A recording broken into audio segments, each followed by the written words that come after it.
I'm Leanna. I'm a tech writer at Antidote. You might be familiar with our product called Fluid Topics. It's my first time attending the Write the Docs conference, and it's my first time presenting at any conference ever. I'm joining you from France, which is why you see that it's rather dark where I am. It's just after 10 p.m. and I'd like to share a story with you about origins, because we've been having some land acknowledgement going on during some of the talks. So the hometown where I'm from in northern New Jersey was originally called for many centuries by this name. This is Parsepanong. I see maybe, okay, nobody's saying that they can't see it. So Parsepanong means the place where two rivers meet. This is a word used by the Lenni Lenape people. And when I see this word, I think of how much reverence they have for the land and how much desire they have to honor the land. Now, when the European settlers came along, they pushed out the Lenni Lenape, and they also changed the name of my hometown. And the name became this one that we see here, Parsippany. When I look at this name, what I see, and this is my personal interpretation, is a parcel of land that has a monetary value that can be bought, sold, and owned. And so, as Shakespeare would say in Romeo and Juliet, what's in a name? In this case, so much information is in these names about our relationship to the land, whether we honor it or whether we see it as a product to consume as we wish.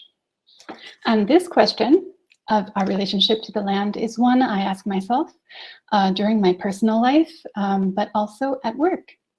And it's a question that seems very relevant to me as a tech writer, because the content that I create depends on a system of data centers, devices, servers, and networks that all require energy, water, and land.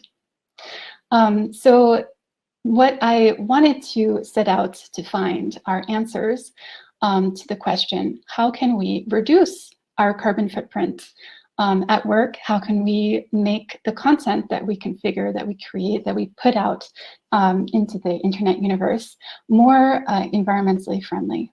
And in order to answer that question, I created a game for my colleagues at Antidote. We're about 60 people now. And the game was like an adventure that I set out on a learning journey. And I asked them to fuel my journey by finding dumplings. And during an unconference that I'm proposing this afternoon, I will tell you all about the game and the dozens of answers, dumplings I mean, that we found. And I'd just like to highlight 5 of the answers quickly. I see that Rose isn't back up yet, so I have some time. Content reuse is one of the things we found.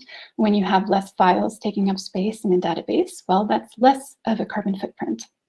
UI messaging, when it's great, you don't even need to write tons of doc to explain what's happening in the software.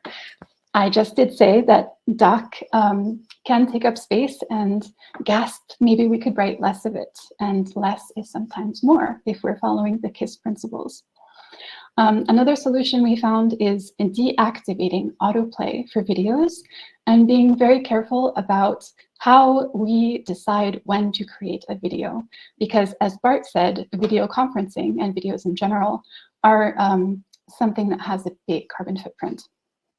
So we also use content analytics to see which content is being very helpful for our users, and if it's not really all that popular or no one's consulting it at all, well, we remove it, so it's not just taking up space for no reason. And the last answer we found that I love, because our product is all about it, is searchability. Less queries to a database means the content is found very quickly, and that database has less of a carbon impact. So thank you for bearing with me. I'm a little nervous. My first time talking at a conference. And I hope to see you at the unconference happening at Table 4 at 2:10 p.m. Thanks so much.